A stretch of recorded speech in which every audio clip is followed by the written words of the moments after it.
Hey everybody, thank you so much for joining me today. It is good to be back. So if you don't know, I have spent the last week or so away. I went down to Florida to visit a friend of our family's, and I drove back up to Rhode Island with her because she snowbirds, because she's smart and lucky. So I spent a few days in the Pompano Beach area, and then we took about 4 days to drive back to Rhode Island where we live. So that's why I haven't had any recent videos. But I'm back in the swing of things, and today, since it is the 1st of May, I figured I would do an April favorites for you. So my spin on this is not really original. I'm going to talk about favorite products that were kind of meh, and then products that maybe didn't work or I didn't like.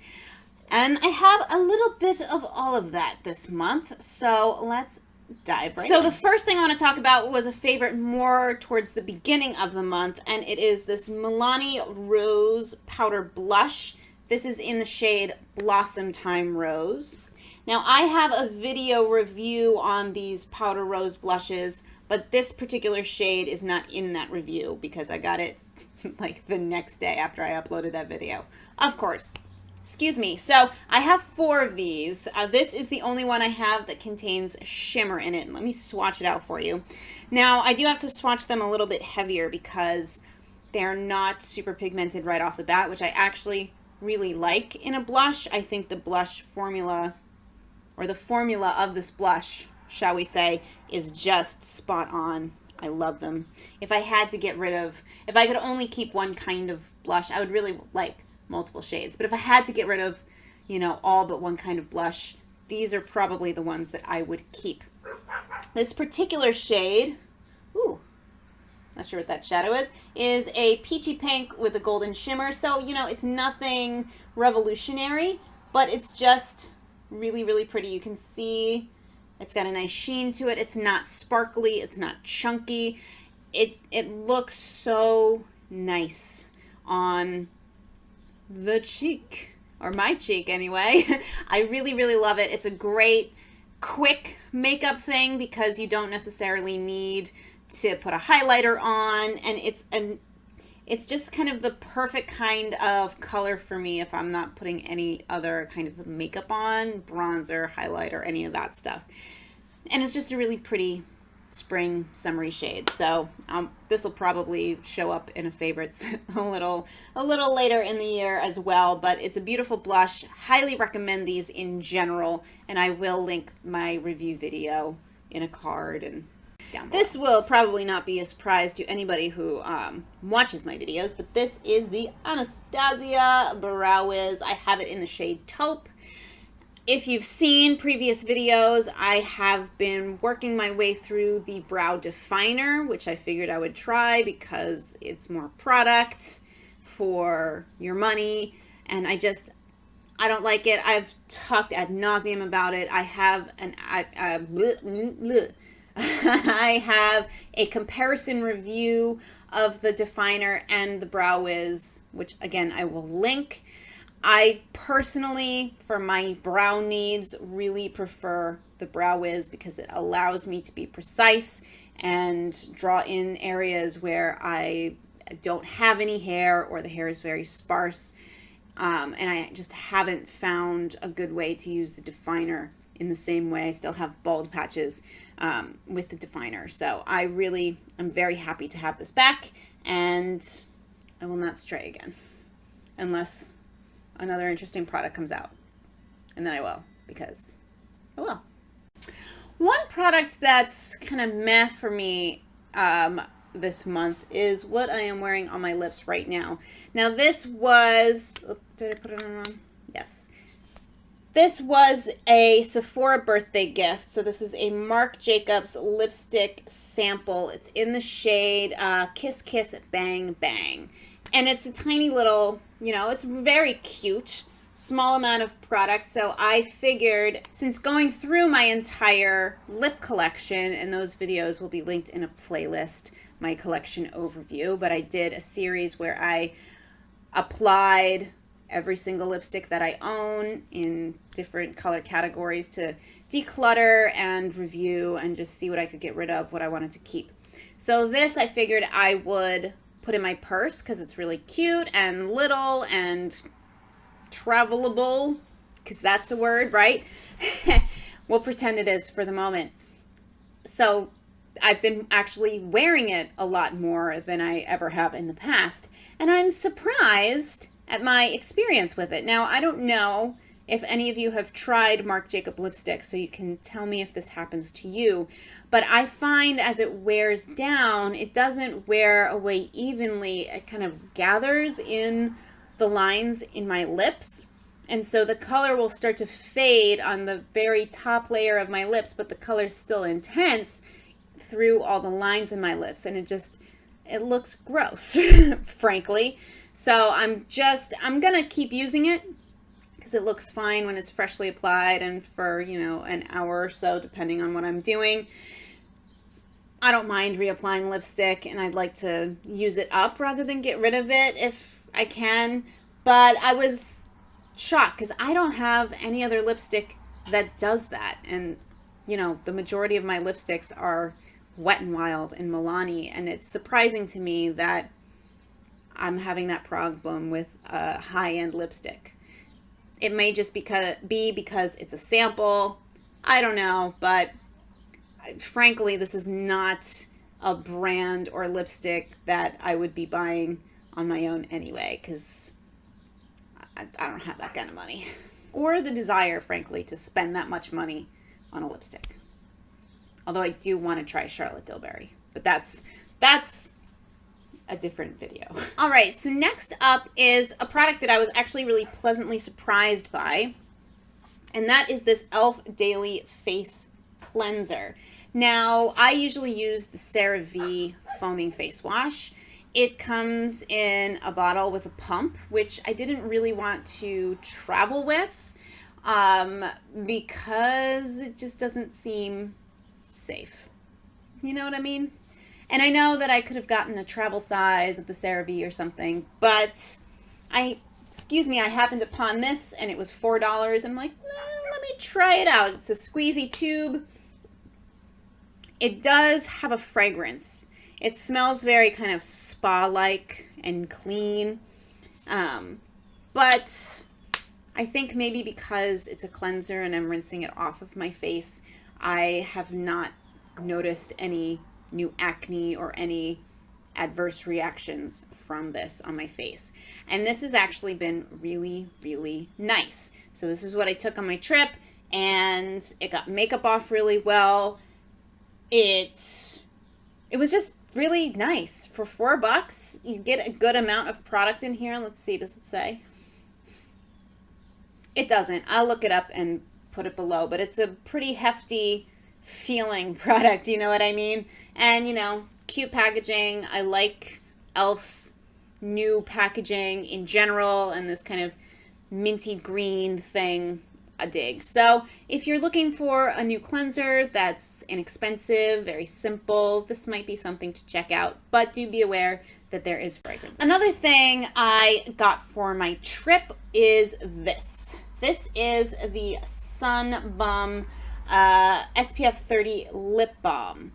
Because I was going to Florida and I just kind of wanted this for the summertime anyway. I was looking for an SPF lip balm that was cruelty-free, and so I got this. It's inexpensive.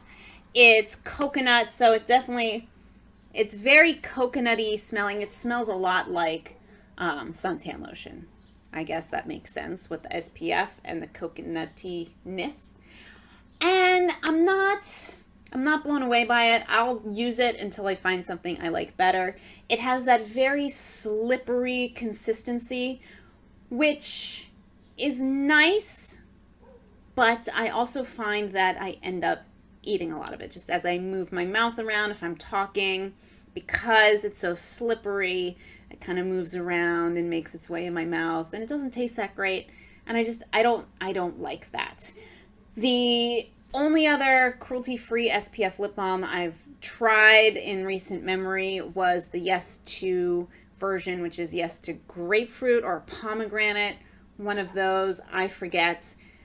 And I didn't like it because it was kind of the opposite problem. It was very thick and heavy and left kind of a white cast on my lips, and it was not very moisturizing. This is very nicely moisturizing, but again, I don't love that super slippery texture. If that's not something that you mind, then I would definitely say check this out, because it's, like I said, it feels very moisturizing. There's no white cast, but just keep in mind that it's very slippery.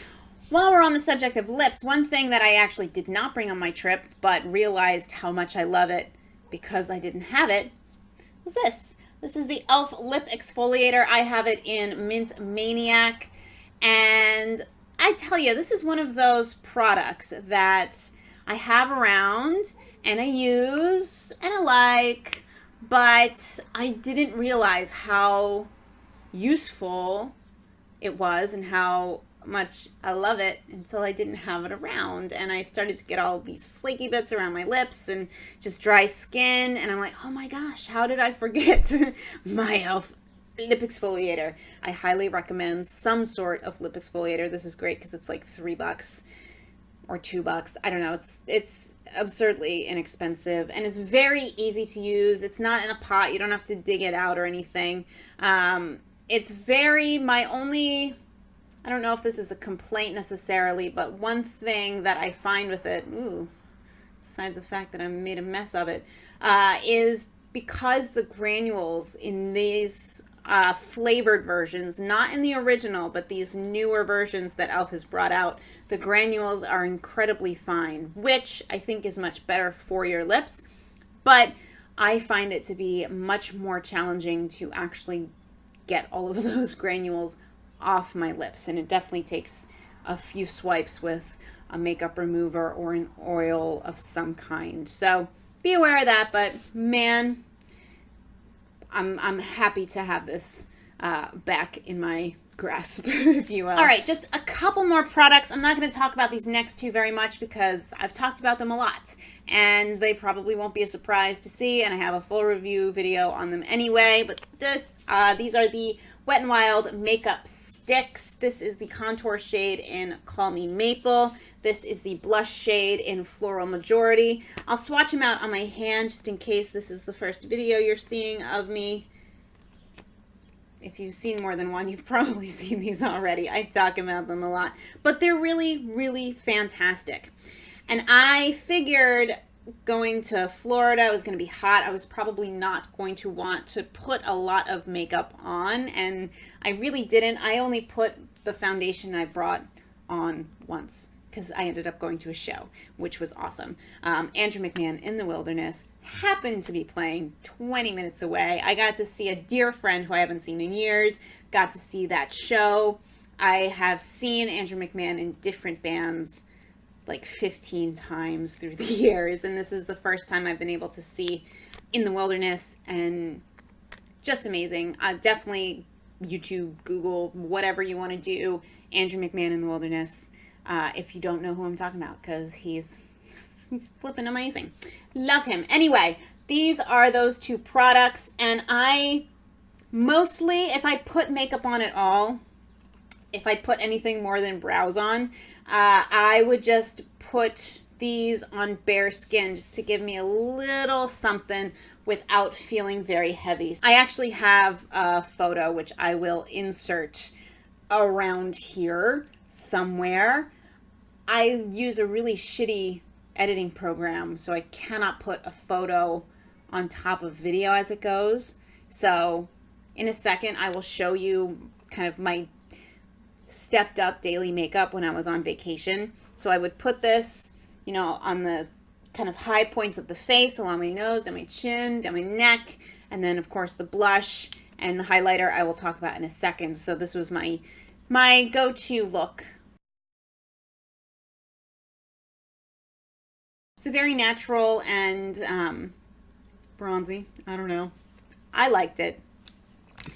And the highlighter that you see there is the last product I'm going to talk about, and this is the NYX Away We Glow Liquid Highlighter. It's in the shade Moonbeam. I am wearing it on my cheeks today, and I will swatch it on my hand for you just for fun. This is a pretty new product to me. I actually got it in the mail from Ulta's website right before I left. So I figured I'd bring it with me. It would go with the cream products anyway. And there you go. And it has this kind of wide, a lot of practice, guys. This wide doe foot applicator. Little scoop in the middle. Now, I've never tried the Becca liquid highlighter, so I don't know how these compare. I'm going to guess they're not that close, but that's just a swipe. It's a really pretty kind of goldeny, pinky, champagne-y color. All of these products blend like a dream. I never felt overdone or awkward looking, and I love this highlighter. It's just that natural shine, gleamy thing rather than sparkly, which is my preference.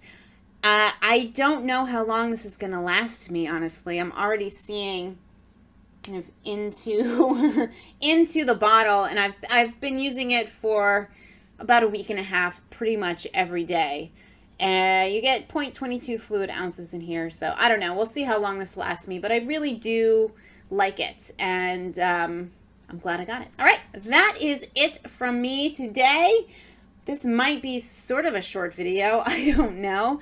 If you would like to, if you would like a video about what I brought with me on vacation, I'll tell you it wasn't that much because I didn't plan to be wearing a lot of makeup very often, but I'd be happy to share with you what I brought and why. If you would like a separate video more about my travels, then let me know. I'd be happy to blab on a lot about it because it was great.